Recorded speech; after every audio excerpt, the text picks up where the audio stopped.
Thank you, everybody, for joining in with us again as part of our continuing series where we're attempting to have intelligent conversations with people who have a wide variety of opinions on political division. You don't have to be for it, you don't have to be against it, but we do think if you're an American, you should be informed and have your own debates based upon information. With us today is David Horowitz, author of The Final Battle, The Next Election Could Be the Last. Let me show you a little bit of an introduction on that.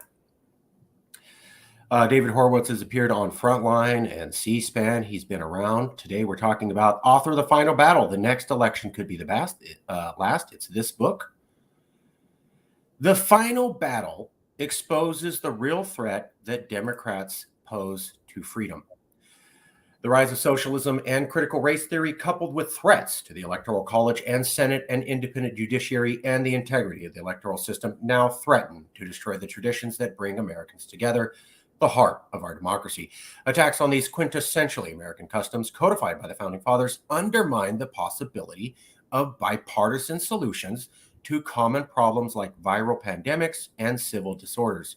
Americans now speak in different and antagonistic political languages, and the two parties are so polarized that the American way of life itself is at risk. In his devastating expose of the Democrats' nefarious goals, New York Times bestselling author David Horowitz reveals the hallmarks of their strategies, including the double standard injustice, Antifa and BLM versus January 6th, citizenship as disposable, granting non-citizens privileges like voting, welfare, and healthcare, so-called cancel culture, and collusion in the defamation of conservative voices. Empires and states rise and fall while everybody's watching. Although the watchers may be surprised when the actual collapse occurs, with the hindsight provided by the end itself, everyone can see how it fell. Did we get anything wrong? Is there something you'd like to say about the introduction or the book? No, that's fine. Okay. Well, let's start with the book. Why is this upcoming election going to be the last one? For people who haven't had the chance to read the book or see some of the other interviews you've done on that, briefly, what is the concern? Why is the next election 2 years from now going to be the last? Let's take your introduction. The problem with the country is not that it's divided. You expect a free society and a true democracy to have many, many, many different points of view. You don't expect universal agreement. That's for totalitarian states. The problem is that the Democrats are we're suffering from lawlessness, and the source of that lawlessness is the Democrat Party.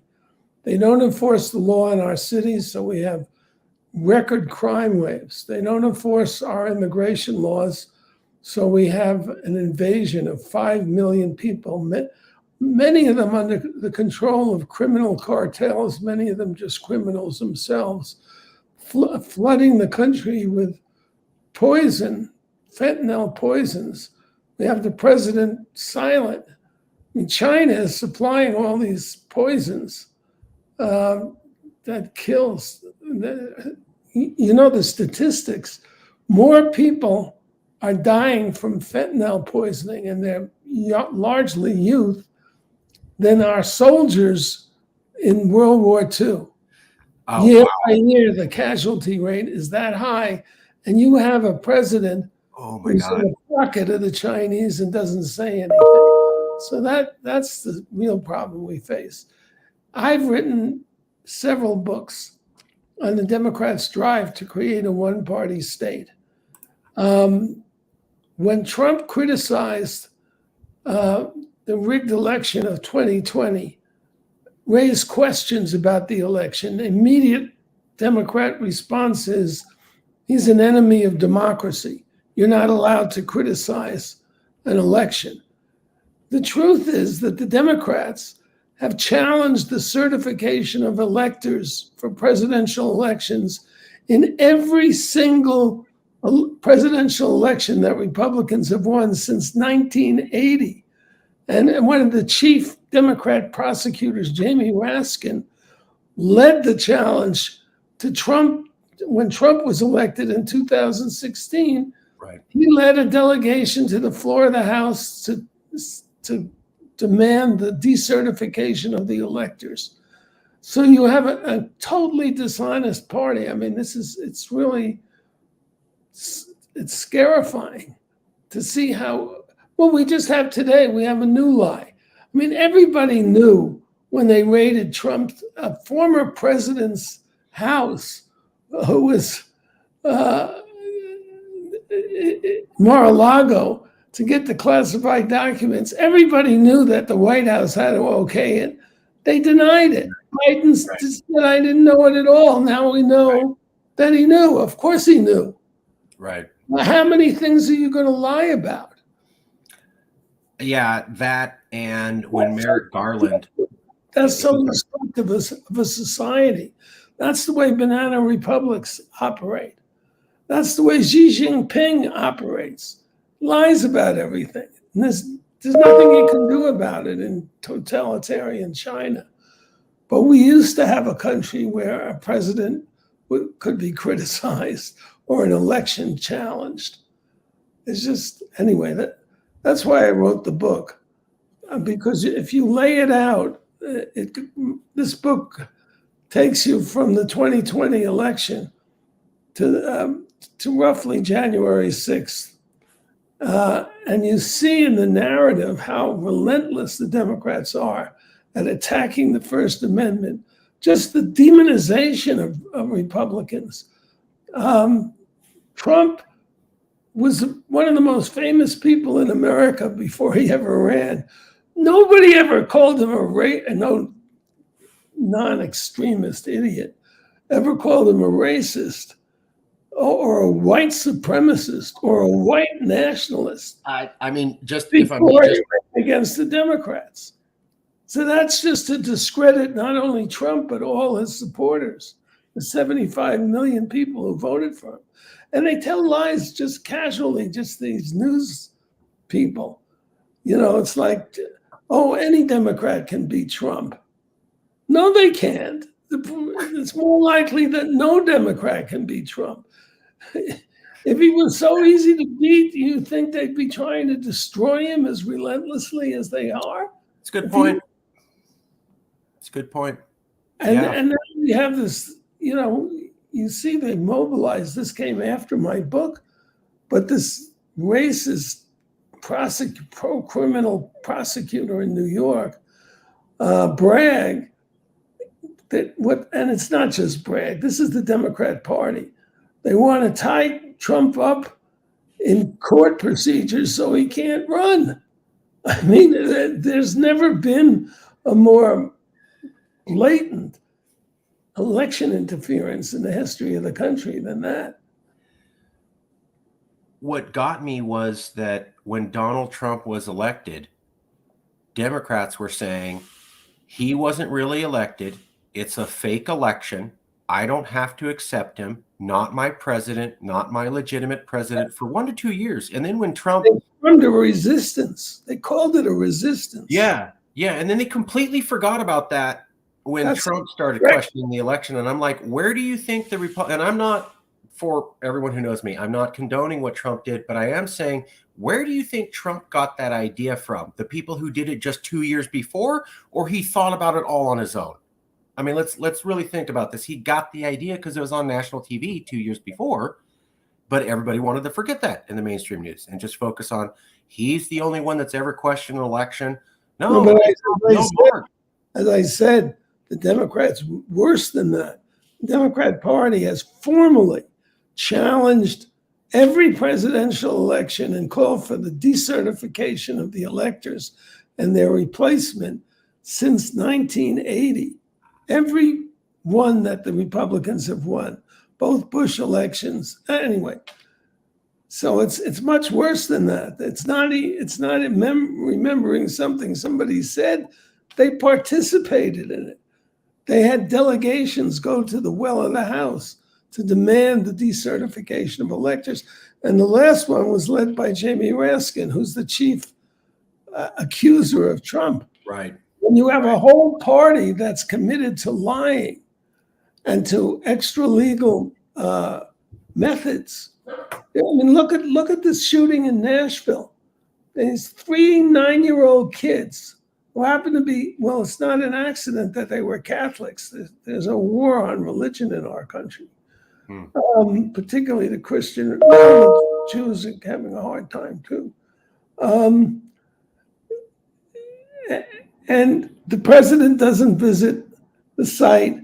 The White House makes the trans community, the murderer was a trans woman who killed these 3 kids. The president declares a day of invisibility. That's a party line from the trans movement, that this, I don't know, man, woman, whatever you want to call her, Audrey, the shooter, felt invisible. So the only way she could get visible is by murdering 3 9-year-olds? How inhuman is that? And that's our president and our government. It is terrible. This is the worst period of American history ever. We've never gone through a period more difficult, civil war, unrest in the 1960s. Why is this the worst period? The Civil War, of course, war is dangerous. We lost. Sure. But you can take the 1960s, Vietnam War, or whatever. Nuts. They believed in the Constitution, the Southerners, and they had a very hard time because, of course, the Declaration of Independence said all men are created equal. So that's where American racism came from the slave owners defending their system by saying blacks weren't equal. But that's different. They tried to follow the Constitution. The Democrats have no respect for the Constitution. They think it's a white supremacist document. That's the teaching of critical race theory, which the Democrat Party supports and our military supports. And of course, our allies are all, China's forming this global alliance against us. And we have no credibility anymore. Why is the next election going to be the last? You've talked about a lot of disconcerting trends. Are they coming to a head soon? In the last chapter of this book, I tell a story, which I'll tell you in a second, which shows the mentality. That's, first of all, the effort to end elections has been there. You can see it. It's been there in the demonization. You can't demonize your opponents and call them all racists and white supremacists and have a democracy. You just can't do it. We have a consensus in America that racism is evil. Not that everybody observes it, but that's a consensus. You get wiped out if you're a white racist in particular. Right. Okay. So, God, I forgot where I was going. Well, just why all these trends that you're describing are bad, but they've gone on for a couple of years. Why is this coming to a head so soon? Well, I've written other books. I was brought up by communists, so I understand these people in the Democrat Party very well. And most Americans who have never been ideologues are bewildered by everybody refers to the insanity and the craziness. But if you're an ideologue, it's very easy to become insane and crazy. Fair. Just is, because you have these like white and black does not describe, blacks think differently from each other.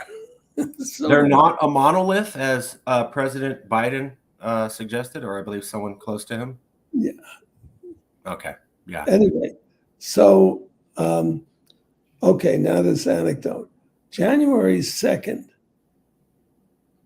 that's the January 2nd before the infamous January 6th and the demonstration in the Capitol. Okay. This happened to be the anniversary of Trump's assassination of General Soleimani.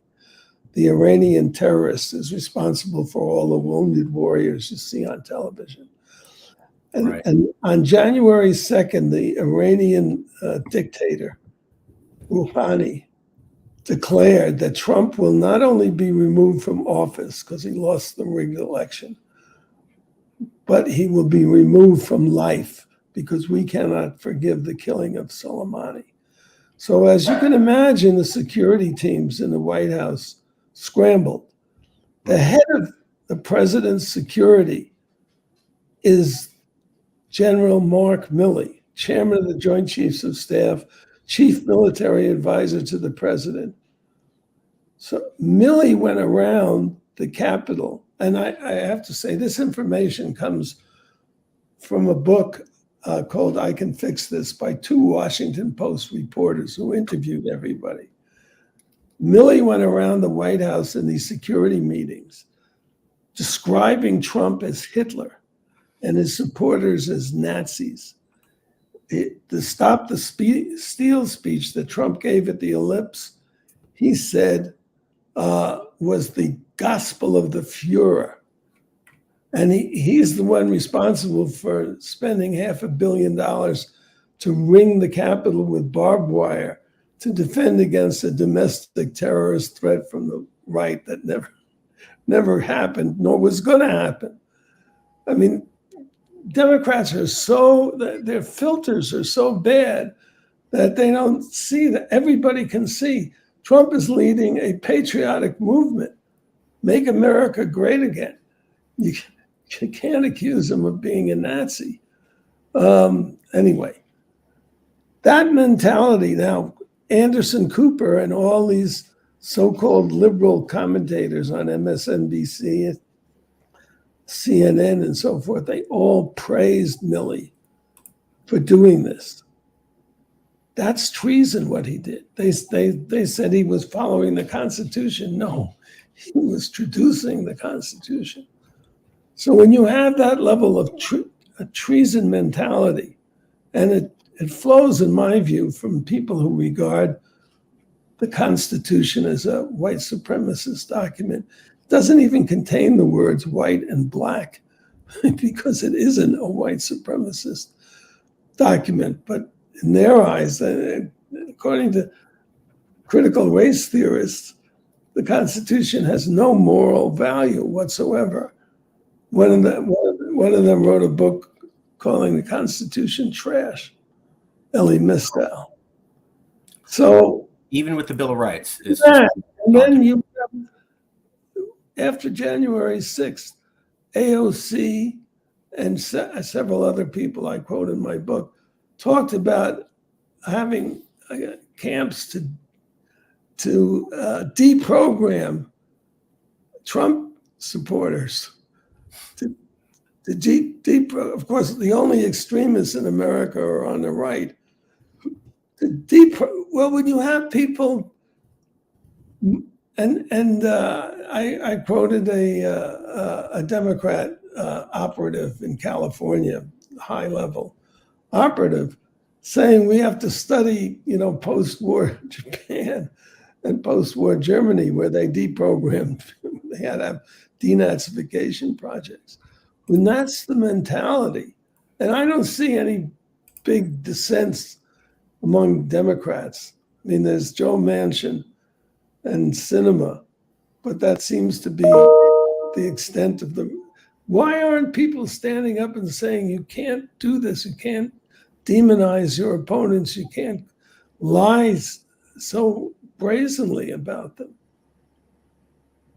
I don't know. Every day I get an email from Hakeem Jeffries, and every day it's a pack of lies. And I say this as somebody, I've been on both sides of the political spectrum. I understand how difficult it is to respect somebody that you violently disagree with, but you have to do it in a democracy. And we've been pretty good, there's been all kinds of name calling through history, but we've been pretty good about it. And this is such an illegal administration. The first acts of Biden was to destroy our southern border. Completely illegal for him to do so. And we know it from Obama. Obama, when he gave residency, he had altered the immigration status of the DACA people, the DACA youth, 800,000 of them. For the year before that, he was telling his followers, I would like to do this, but I can't do it because of the Constitution. Right. And then they got away with it because Republicans are pussies. What's wrong with Republicans? He got partially away with it. We expanded it to 4 million parents. And that was struck down. I mean, the constitutional scholar president said, I can't do it constitutionally, then went back on his word. Exactly. Spanked by the Supreme Court, who said, no, you can't do that constitutionally for at least half of DACA. So I thought it was a big embarrassment for him, but liberals don't even know that story, basically. No, exactly. Well, they're completely ignoramuses. Is this why you're so hated from the left? Is that you came from the left, you worked on that side, you understood the concepts, and now like Tucker Carlson, you're exposing the emperor has no clothes. I'm the chief defector, but it goes way back. Got it. You're the number one defector. It goes way back. Peter Collier and I wrote a book which came out in the 80s called Destructive Generation, about the 60s, and revealing the malice and violence. Where does white skin privilege come from? It comes from the weathermen, who were a violent branch of SDS. There was an election in which elected these people to power in Students for a Democratic Society, which was the biggest college organization. And they invented this term, white skin privilege. And they discussed things like killing all white babies because whiteness was, we have about 200 college courses called whiteness studies. Now, unlike black studies or Chicano studies, which celebrate the ethnic group, the agenda of whiteness studies is to, this is direct quote, abolish whiteness or abolish the white race. We have that kind of race war going on in our country. It's open season on white people. And the irony is that we live in a country in which slavery was an African institution. And all the slaves, virtually, who were brought to America as slaves were bought at slave auctions. They were enslaved by black Africans and freed by white people at enormous cost. 360,000 mainly white Union soldiers gave their lives to free the slaves. If anything is due white America, it's a little gratitude. If you are black and descended from a slave, you owe your freedom to Thomas Jefferson and Abraham Lincoln and those Union soldiers. But this is a forgotten legacy. I mean, we have this extortion movement called reparations.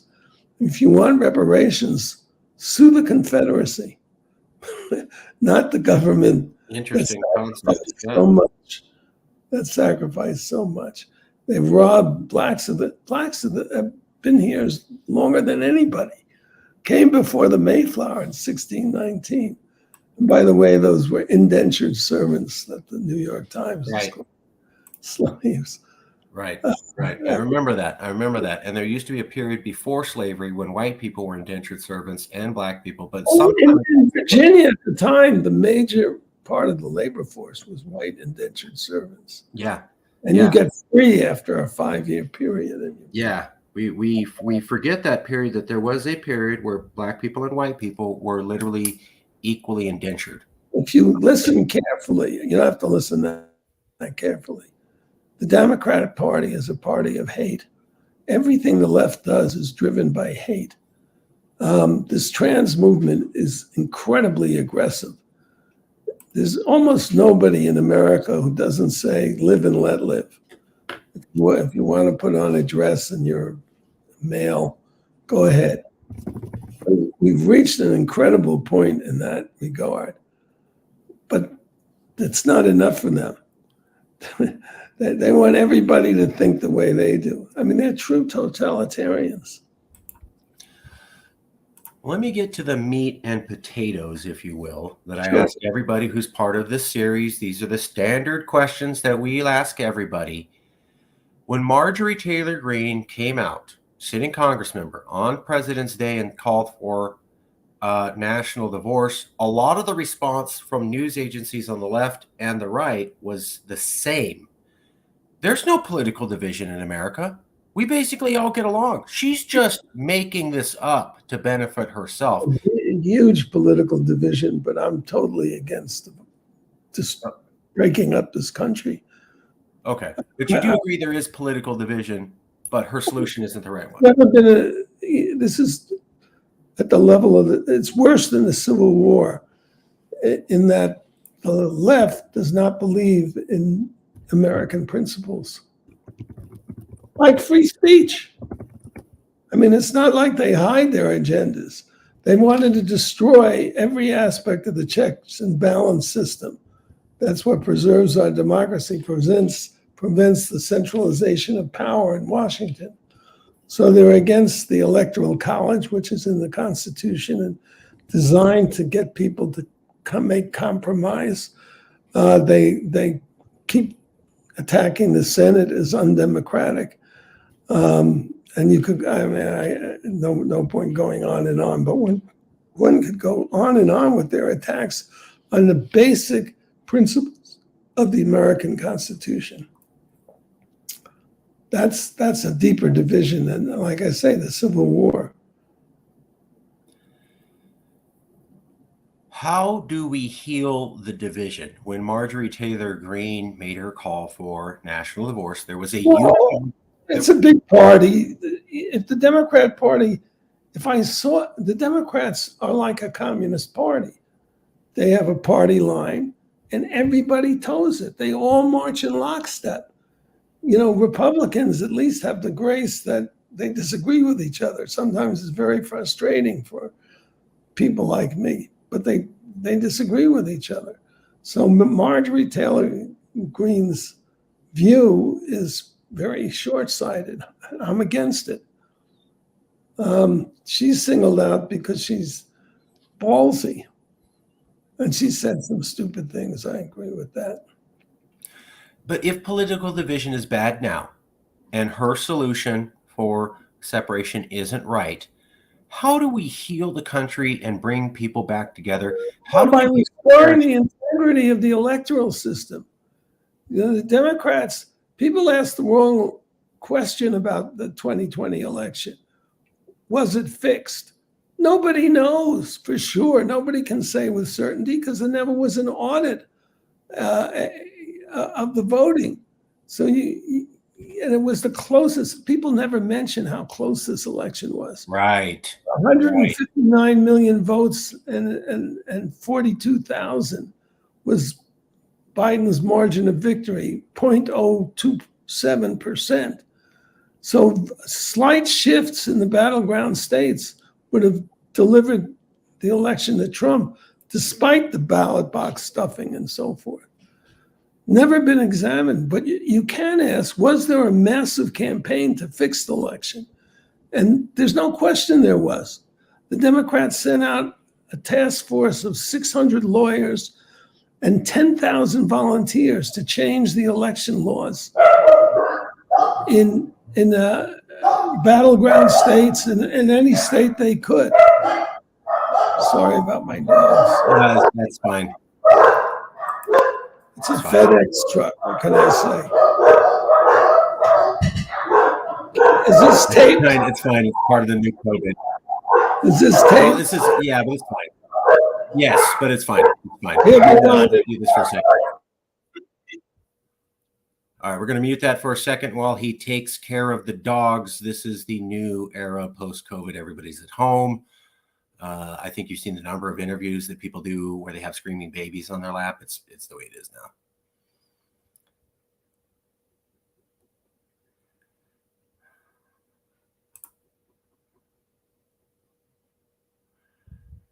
He'll be right back with us in just a second. Please make comments and we will share them. And we have a few more questions for David Horowitz coming up. We're going to be asking How do you fix political division? Can it be fixed? Oh, here we go. I think there are a lot of people on the left. First of all, the Democrat Party is run with an iron hand. If you step out of line, well, look what they did to Tulsi Gabbard. I mean, Yes. Yes. he was, they made And Bernie. number two in the party as a freshman, I think.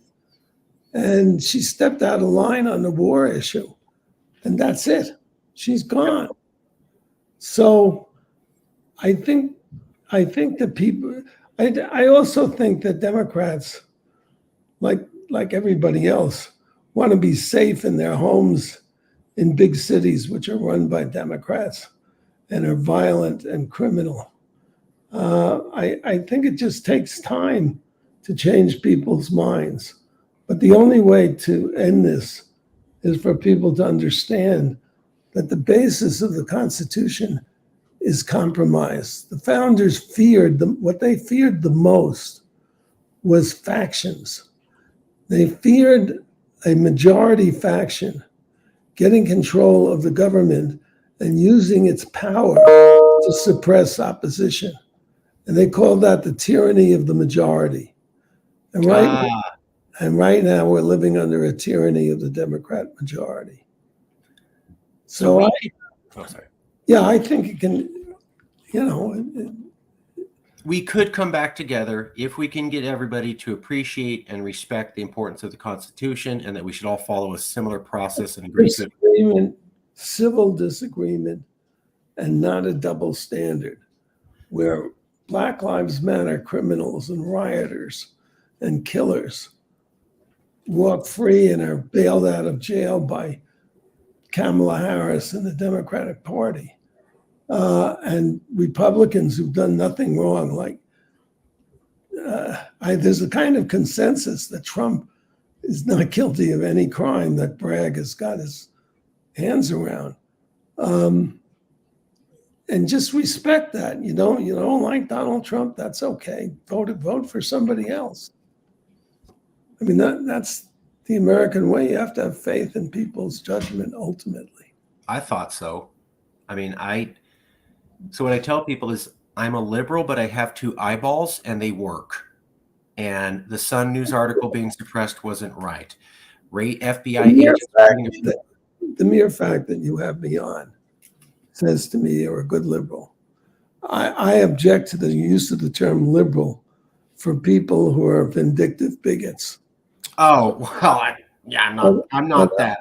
No, but you know who I'm talking about. I didn't like Trump, but when the FBI raided his house, that looked like a Latin American failed democracy. And then when Joseph Biden had 8 times more sensitive documents in other locations and he got 0 raids, I was like, that looks political. And parked in his garage and and I had fellow liberals go, "Oh, it's totally different." I don't care if it's totally different. What did he get for the $30 million? Biased. This guy's on the payroll of the Chinese. What's he giving to them? And the thing that got me was none of the liberals cared about how it looked. They go, "Well, he didn't technically do anything wrong." I go, "But doesn't this give the message to 200 to 300 million people of bias? Shouldn't we try to avoid bias? Shouldn't we try to look like we're being even heeled on everything?" I don't see anyone caring about that anymore. I'm rooting for the Matt Taibbis, the Schellenbergers, people like you, Harold Rhodes, whom I've admired for a very long time. I disagree with him on a lot. But it's mainly, I'll think, oh, well, that's a little naive. I don't, but I like him. And I want principled liberals. I believe they are out there. They are, but it's a rare group. Like truffles in the forest. You got to go hunt them. They don't grow in clusters. How do we get liberals, let's say, or all Americans to have the same appreciation of the Constitution as a guiding document and the election process? How do we I get the idea is we can how do we bring them together? How do we do that? Defund the schools. The schools Sorry. I've written 5 books I wrote on the leftist takeover of the universities. These are not schools anymore. They're indoctrination and recruitment centers for the political left. There are no conservatives on I spoke at Dartmouth. This is my last, I've spoken on about 400 campuses. My last speech was at Dartmouth a few years ago. And the left came and they didn't want to listen to anything. They just wanted to obstruct. So they turned on their computers and put porn films on and turned the volume up. And there was a vice president in charge of student affairs there. And lesbians got up on the chairs and started tonguing each other as though that was going to upset me. And people marched out, made speeches, and the vice principal in charge of student affairs thought this was funny. He thought this was all like you couldn't have an intellectual discussion. And I talked to the conservative kids. I said, "Do you have a Cold War course?" And they said, "Yeah, but it's taught by somebody, a Marxist who wanted the Russians to win." Brilliant. That's just great, man. So they have no idea about the excesses of East Germany and the USSR. Awesome. No. Awesome. Well, who needs to know those lessons anyway? Davis, who's a communist hack, is an icon. I mean, just as an example, she's a legend. They have, whole areas of shrines to her at various universities. Ridiculous. If you read her stuff, it's just hack garbage.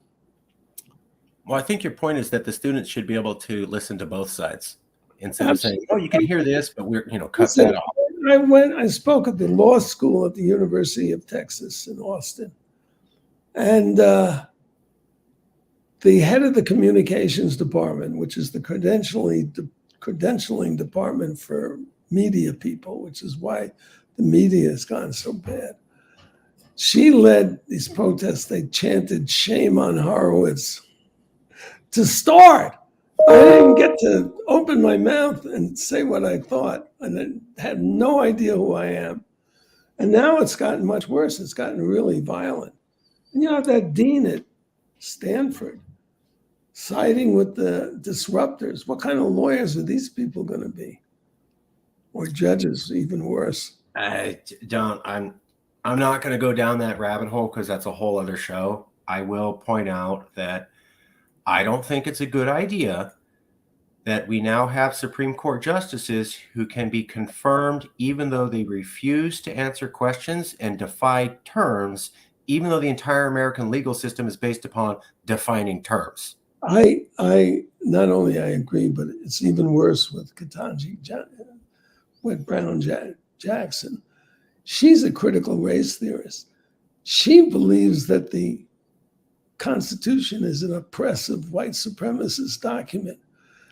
And our job on the Supreme Court is to defend it. Great. And the whole Democrat, and they're going to stack the Supreme Court. I hope what you're saying is not true. I hope that she's able to be somewhat impartial and look at previous laws. And put them in a woman. It's easy. They have XX chromosomes instead of XY. We can't go there. Can't go there. Let me ask you this question.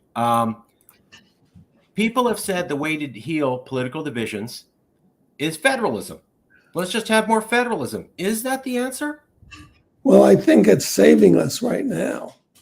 You get decent governors.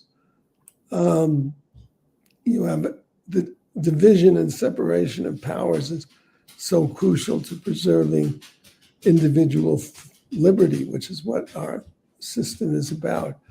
I wonder, New York and California are pretty powerful states. And if it came to that, if there was a kind of raw power conflicts, my guess is it depends on who's in power in Washington. If it's the left, they'll send in the army. And that'll be the end of it. So Right. I don't like that as I would like to see the schools liberated, the teacher unions destroyed. The teacher, the teachers have shown, the teacher unions have shown how terrible they are. They robbed billions of dollars in pandemic relief. They shut down schools without any medical reason. They screwed these young kids. They don't care about the kids at all. And they're indoctrinating them, and they're turning them against their parents. So I would like to see the K-12 system liberated, and also the universities. I don't want to see federal money or state money going to a school like Harvard, which just, the Harvard Crimson did a story, a poll, and they found that only 7.1% of incoming freshmen identified as conservatives. So they're not only are they have their faculties all raving leftists or mostly raving leftists, but their what do you call it, recruitment policy is also discriminatory against conservatives. Now, how that's the antithesis of scholarship. You want to hear other opinions. Nobody has a monopoly of the truth. Do you think we can return to where the federal government gives less money to all these institutions? States have to run it more financially, and states make more. Yeah, I think that they should withhold all taxpayer funds from all universities whose faculties, and they can give them 10 years to get their faculties looking even roughly like America. You can't have 7% of your students, your brightest students are conservatives. Conservatives are bright people. You have law schools where you have maybe they'll have one conservative on the faculty. These kids go through 4 years of education and never hear a conservative viewpoint, and then they're encouraged by their deans to go when a conservative organization invites a visiting lecturer. They're encouraged by them to hold these demonstrations that shut down all intellectual discourse. So culturally, when I was a radical in the 60s. I always wanted to hear what my political opponents had to say. I thought it would make me a better. That's how I view it. That's how I view it. You want to know what the people who don't agree with you have to say and what are their arguments. You want to be prepared to debate those. I agree. You're very rational. Where'd you go to school? University of Southern California. And it was one of the last fair, conservative, liberal, balanced universities in California. And that was about 20 years ago. Yeah. And even then they were talking about I was there more recently, and it's changed. I haven't been there. And this was 2 decades ago. And they were talking about, we're losing our 50-50 balance between liberal and conservative professors. They were worried about that 20 years ago. I can only imagine. And those people have retired, and the ones who replace them are radicals. Well, but culturally, I want to ask you, culturally, do you think it's possible for us to culturally come back together and culturally start appreciating the same things together? Or are we too polarized now? Of course. You and I wouldn't disagree on a lot. So we're proving it, right? We're having a conversation so people can come back together. Yeah, but that's us. And like you said, you're kind of, I hope here's what other liberals out there. Like, you really haven't. Here's what I used to. I never imagined in my wildest dreams that things could get as bad as this as fast as they have. But I used to think of America and if it could survive a leftist movement. And I said, America is not the Weimar Republic. These are fiercely independent people. We've had this frontier. They distrust government in their very nature. But now we have these technologies, these spy technologies. It's all come at once. It's just way too much. But, you never know. You just never know. if we don't have federalism, if the federal government still continues to fund the schools and programming, and things basically stay the same as they are, do you see political division getting worse in America? Yeah. The end. Oh, we're in the early stages of a fascist state. No democratic government would do what the Biden regime has done. The treatment of Trump is a good example. But look what they did to Peter Navarro, a businessman advisor to the president, who didn't answer a subpoena because of executive privilege or whatever, had a legal dispute. And they jumped him on him coming off an airplane and put him in leg irons. That was just to humiliate him. That's what fascist governments do. And there's an awful lot of really terrible stories about that reveal boot mentality. I do want to back you up on something. So I am Latino, and I remember asking my abuela, my grandma, why are there so many Latin people here? And she said, well, it's because America invaded every country in Latin America at some point, and now the governments are destabilized. And so then I asked my mom for a subscription to Foreign Affairs magazine when I was 18, and I started to study failed democracies in Latin America and how they looked. And I have to tell you, the last 5 years, I've seen a lot of America acting like failed Latin democracies from the 80s and 90s. We're going to round up our opponents. We're going to make lists of them. We're going to prosecute them.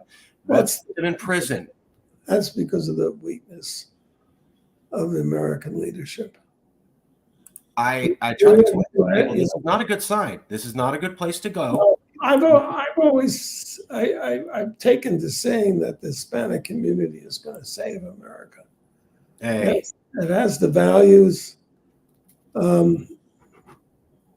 that are necessary: strong family values, good work ethic, and so forth. And they're patriots.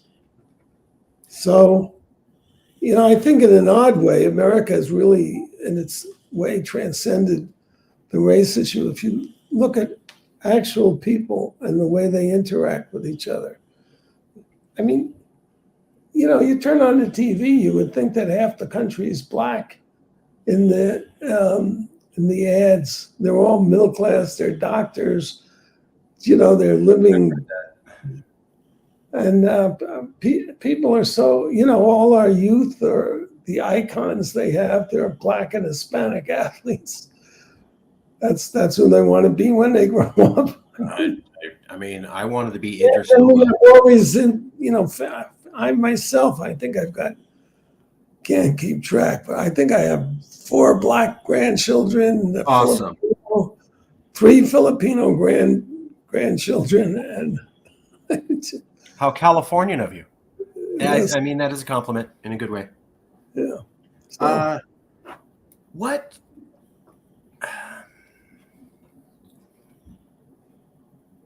I think I'm basically out of questions. A lot of the other people I interviewed would give halfway answers, or I think they were not willing to say the ugly truth with 100% no varnish. And you seem to be willing to call the ugliness out. I think I swore when I left the left that I was going to talk to the left the way it talks to America. It's kind of my karma. I have a niche operation. I've failed miserably, but I'm trying to get Republicans to be more aggressive and call things by their right names. I actually studied Chinese in college. And Confucius said that in order to restore justice, you have to rectify the names. You have to call things by their right name. Malcolm X said that too. Oliver Cromwell was a dictator, kind of ruler of England, and he was going to get a portrait, and he had a lot of warts on his face. And they said, "Do you want us to make you look a little prettier?" And he goes, "No, paint me warts and all, because he wanted it to be realism. I'm sensing a lot of realism from you. I'm not going to give you the fluff. Here's how I see it. You don't necessarily have to agree, but this is what I am. And if you can't handle it, maybe you shouldn't be part of the conversation. I think that's refreshing. I don't see a lot of people doing that on the left or the right. They don't seem to be willing to be honest. I have respect. People are scared. They can really, your life can be ruined really easily. I have a son who is very successful in the music business, and he challenges me on this cancel culture. He thinks that America is such an open place still. And he gave me this example. Do you know the singer Morgan Wallen? He's a country and western singer who was a big star. And then he did a song. I have never heard the song, so I don't know what the context is. But he did a song and he used the N-word in the song. Mm. And he was canceled by every state, country, music, radio, canceled him. And now he's bigger than ever. Oh, I see. Okay. My son says if you create your own platforms. The internet is, well, it gives platforms to crazy people. But you can create your own destiny that way. So there's always hope on the horizon. I just wish this administration were over sooner. I'm very worried about China and Iran. Is replacing Biden going to fix it? I mean, is the Democratic Party not aligned with him? They're going to go a long way because, well, first of all, Biden isn't there. Somebody's controlling him. Sure. And if the Democratic Party were to lose, there are plenty of people in the Democrat Party who are smart. There's a lot of smart businessmen that understand that we need fossil fuels. So I think things will correct themselves fairly rapidly. And the fringe will be seen as a fringe. What they've done is they've suppressed, well, the Tulsi Gabbards. You know, I have my strong disagreements with Tulsi over the war. But I was shocked. I mean, she's such an appealing figure. She's so intelligent. And they just threw her out. Destroyed her. Yeah, after she took out Kamala Harris. They the party lines. So you can imagine what that does to people with lesser talents. You know, and the thing about her is she was a Democrat. I've talked to a lot of Republicans who said they liked her, didn't agree with everything, but they would respect her as president. She seemed to be one of those candidates that could pull people from the left and the right together. And they have destroyed her ability to run for office and made sure she has no real chance. So that's somebody who could bring us together. And I see the system making sure you never get that person. What chance do we have? We're going to come together. You know, I think this historical moment will pass. The Trump hatred is really off the charts. And I have a book which will be coming out in the fall, which I took on Sam Harris. Sam Harris is a very intelligent guy. He's a very measured person. He's very independent. He even in print has said that, you know, saying that Trump said there are good guys on both sides, Nazis and whatever. Right. Yeah, that was the whole story that Trump denounced. And that he was talking about the people came to preserve the statues, but it doesn't matter anyway. But he said that Trump's sins over Trump University dwarf anything that Hunter Biden has done. So I would accept if Hunter Biden had the bodies of children, I literally said this, in his basement, I would give him a pass in order to get Trump. That is so irrational. Trump University, he was sued because it wasn't a university and because he didn't show up as the students were given to expect. And he paid a $25 million fine. But that's very different from selling American secrets to foreign powers, which is what Hunter Biden has done. I don't know. Anyway. Yeah, and the Sun News article shouldn't have been suppressed. That should come out. I think once we're past the Trump era. Is that coming soon? I mean, are they going to calm down on Trump soon? Really? I think he can win the election. So people forget that 75 million people voted for him after 4 years of unbelievable slander. And not only that, he's the only president in the history of the United States who increased his vote in the second term, and he did it by 11 million votes. Right. So I just... Right. But you never can tell. Politics is unpredictable. I hope somebody's allowed to come on the horizon to bring us together. I saw how they trashed Tulsi Gabbard. I saw how they trashed Andrew Yang's new party aimed at bringing people together. Yeah, Andrew Yang is another one. I forgot about him. So hopefully there's something we haven't seen before, and hopefully they're going to let that person in, even though they've basically showed that they're not willing to do that and have destroyed everybody who's tried in the last couple of years. Well, I think if we understood more the power circle around Biden, who's running him, we would know better. You know, they may not be able to stand on their own. I'm getting a question from the audience. Have you met Glenn Beck? Yeah. Okay. Yeah. He came to my house. Glenn. Okay. I haven't followed him in recent years, so I don't know what he's saying. He was talking about political division and that it's getting pretty bad too. That's about all I know about what he said.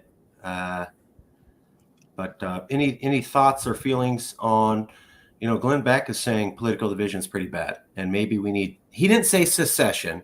He said maybe some sort of legal moving to different states like we have been doing for the last year. Like I say, the left will control big states like New York and California, and if they have the White House, they can crush the states.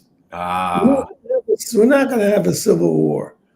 The federal government is too powerful and too well armed and too firmly, and it's firmly in the hands of leftists, incompetent leftists like Milley and Austin is just a horror. I point at Harris. That's my favorite horrible leftist. I mean, she's done horrible at the federal level. Kamala, she's an idiot. Yeah. That's what she showed herself to be at the federal level. I dare say this. The diversity mantra of the Biden administration is so racist. It's not only racist against whites, it's racist against blacks and minorities. I mean, could you get a more bald-faced liar from the Hispanic community than Mayorkas? I mean, it's just... No, he sucks. He's horrible. Terrible. They're embarrassments. Kareem Jean-Pierre, the worst president. Mayorkas is an embarrassment. Harris is an embarrassment. Both of them came from California. Absolutely failed. Yeah, I agree. It's something you get up there, and then I think they're told to lie. Skin color and get a good. Well, the other thing was that in California, we were particularly aware of this when they were talking about Kamala Harris, and they tried to promote it here, and it didn't really go because in California, there were 3 other African-American women who were smarter, more experienced, and more capable than Kamala. They just weren't as pretty. And so many of us were going, you couldn't pick, you have to pick a black woman. Okay, there's 4 in California. You pick the dumbest one, and there's 3 others that are known to be much more intelligent. You didn't even look at them. It's just terrible. It didn't seem good. Well, we're going to end it there. I would like to ask you any last minute comments, any last minute thoughts, or my favorite question to ask guests. Okay. is there a thought you'd like to leave the viewers with that maybe a week from now they go, I don't remember the whole conversation, but I remember this one guy and he said something and I just can't get it out of my head 5 days from now. What would that be? I think, so I didn't know you when I agreed to come on the air. So I think what we've demonstrated is that we can get along. And that's the question you're asking. The answer is yeah, if they'll let us. Wow, that was sobering and ominous at the same time. Yeah. We can get along if they will let us. Yes. Wow. Okay, well, I'm going to send you a copy of the video. I'm not going to ask you now on camera, but if you could think about anybody else that you know who might be willing to be part of having an honest conversation about this topic, we would love to talk to them. You had Larry Elder on? No, I would love to. Larry, I just use my name. We're good friends. Okay. All right. I will email you today with a copy of the video, and I really, really appreciate it. We were talking to David Horowitz. He is the author of The Final Battle, The Next Election Could Be the Last. And you can pick that up on Amazon. There's a copy of the book there. Also, if you look at the video here, in the description, there is a link directly to the Amazon page where you can purchase Mr. Horowitz's book directly. So we appreciate that. We'll leave it there. Thank you for being here, sir. Thank you. I'll talk to you soon. Okay.